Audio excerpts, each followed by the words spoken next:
جوان میرے ساتھیوں، علی کے لیے لکھا ہوا ہے تاریخ میں ہر رات 1000 رکعت نماز پڑھتے تھے، یہ لکھا ہوا ہے تاریخ میں، میں آپ کو بتا سکتا ہوں تاریخ کی کتابوں سے۔ تو اگر کسی علی والے کو 2 رکعت فجر کی بھی توفیق نہیں تو پھر سے سوچ کر نعرہ حیدری کہنا چاہیے کہ میں لائق بھی ہوں یا نہیں ہوں، یا علی کہنے کہ میں لائق ہوں یا نہیں ہوں، یہ مجھے خود سوچ لینا چاہیے،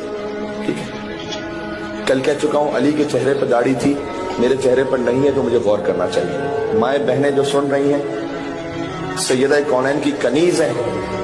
جن وہ سیدہ جن کا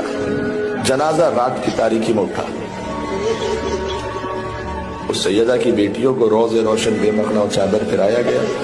لیکن آپ سیدہ کی ماننے والی ہیں، اگر آپ کے سر پر حجاب نہیں ہے تو آپ کو سوچنا چاہیے کہ آپ کنیز سیدہ ہیں یا نہیں ہیں۔